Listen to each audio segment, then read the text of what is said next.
Hi, I'm Sian, one of the news editors at Manx Radio. Now, over the last couple of years, whistleblowing has been a topic that's been in the news a fair few times.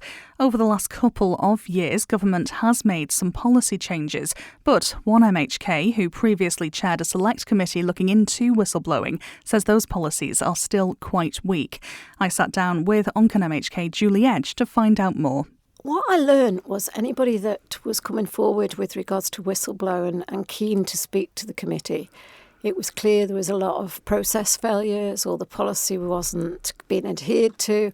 And, it was really useful. And still today, I'll thank, there was a good lot of submissions, well over 20 submissions from individuals. And the whole point was to make sure the lessons were learned, and I'm not so sure them lessons have even been learnt today. And we've had a huge, big employment tribunal case since. And actually, that should never have happened because it was policy and process failure, in my opinion. And I think Dr. Ranson actually stated that quite significantly in her case.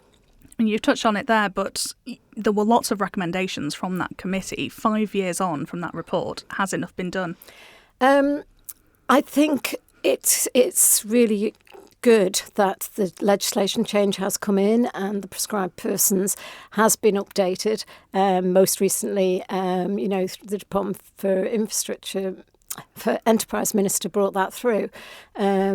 I was disappointed that my colleagues didn't support me that politicians should be prescribed persons. They are in other jurisdictions. I don't think we should shy away from being a prescribed person to support people when they do come forward, because the majority of people coming forward are genuine people with concerns, lots of experience and knowledge, and the main concerns are health and safety or safeguarding that I see. And we cannot just treat these like trivial complaints. I'm not saying every whistleblower is going to be right and correct in everything they do, but it should be investigated appropriately and fairly.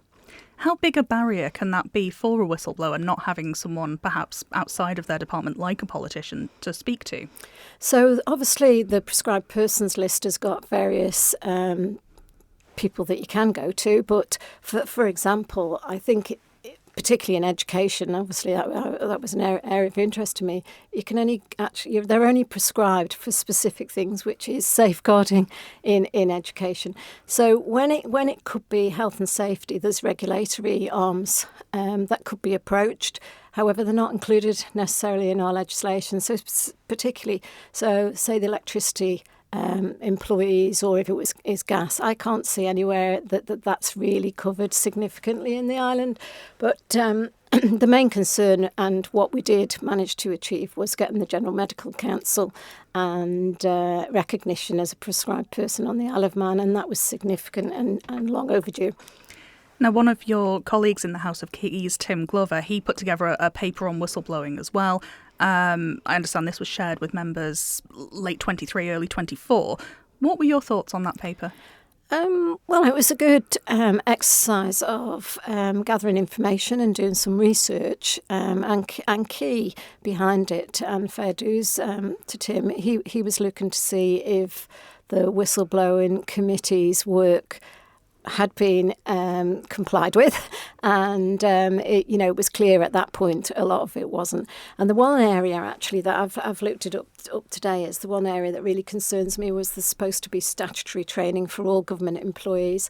I've previously asked about that, and it wasn't very many. So it is something I'll be following up on. But whistleblowing's not going to go away. What we've got to do is ensure that we are treating the people fairly in accordance with process and policy. And the key one is no detriment to that individual for coming forward.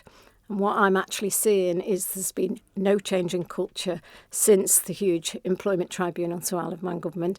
In fact, I think that culture is worse for a whistleblower. Given you've referenced there the lack of statutory training taking place as well, is there a concern there that we could see another case like that in the future? Well, the one thing we don't want to see really and truthfully is another case like that, because that's detrimental to everybody. And, we've got a lot of hard-working staff and employees. They're coming forward in good faith with a concern that they believe they are raising because of the right reasons, and whether that's health and safety, etc. and they need to be treated with respect according to the policy and process, and not treated as if here comes trouble.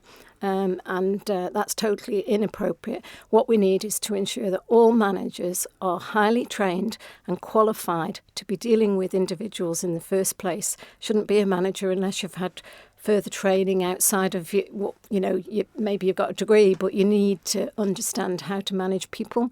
And we've invested a large amount of money, over £2 million into OHR, and I'm not seeing anything changing in the process that's not causing detriment to whistleblowers. Given the concerns that were raised by the whistleblowing committee and reiterated in Mr. Glover's report, are you surprised that this hasn't been a higher priority for this administration? I am, because it can be costly if you get it wrong. And certainly, I recently did follow up and I asked the Chief Minister questions as to how many whistleblowers there currently are. His reply was 1. I'm supporting people through the processes and guidance in the policy areas. And, I'm not so sure that figure's correct. And, I'm still waiting for him. He's agreed he will look at that and come back. He hasn't come back as yet with regards to that. The other thing that I'm also finding is when it arrives with a manager, it looks like they think, oh, we need to make this not be whistleblowing. I'm sorry, your starting point has to be this is whistleblowing and no detriment to the employees. In terms of the whistleblowers that you mentioned you're speaking with today, I appreciate you won't be able to go into specifics of those cases, but are they similar issues that come up time and time again, or is it something that's developed in the last few years? Similar issues. Lack of knowledge, expertise in the services, and when you've got people that are highly qualified or they've been in the services for a long time, they know policies, perhaps much better than some of the new employees within the workplace.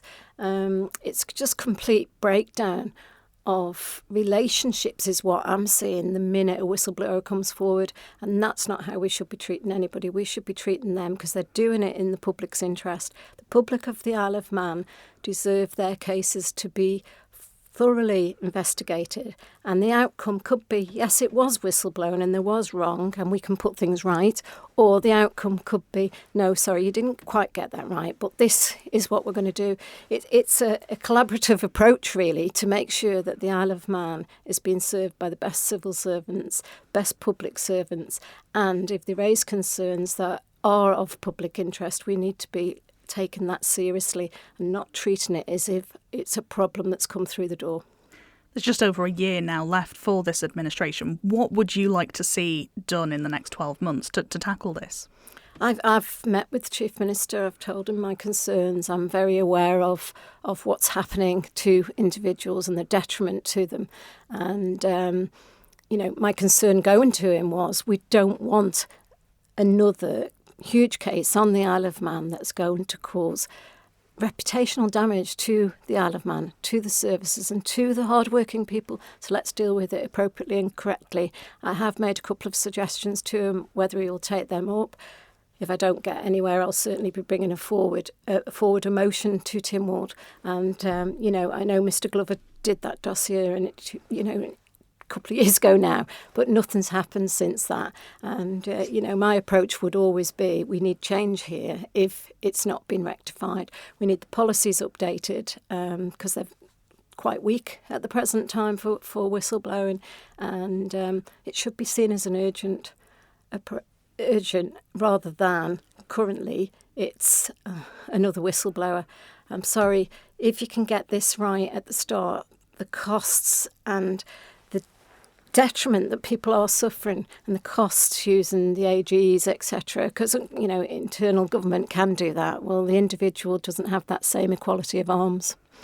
In terms of sort of going forward over the next 12 months, do you need to see more from your fellow MHKs in terms of lobbying government on this? I feel yes. I think it's an area that people think, oh gosh, keep away from it. There's been a huge case. There's only so far you can go as a politician, and certainly with standing orders the way that they currently are. And that's an area I'm looking at really. We're there to represent the public.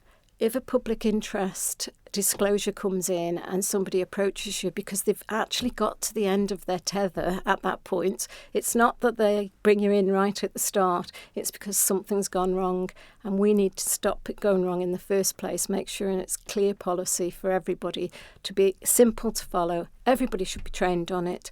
I'm not so sure that's happening. And also refreshers every 5 years was a recommendation in the report. And we need to take it seriously to put the public trust back into all processes and policy in government, which we've not got because there's an awful lot of outstanding whistleblowing cases that seem to be being downgraded. I just hope that government will see the importance of public interest disclosures, which is whistleblowing, and take them seriously, investigate them all. The outcomes will be different in every single case, but they need to be investigated appropriately and quickly to ensure that there's no further detriment to the individual, but also to protect the public and the Alamam. Thank you for making it to the end of the Manx Radio newscast. You are obviously someone with exquisite taste. May I politely suggest you might want to subscribe to this and a wide range of Manx Radio podcasts at your favourite podcast provider so our best bits will magically appear on your smartphone. Thank you.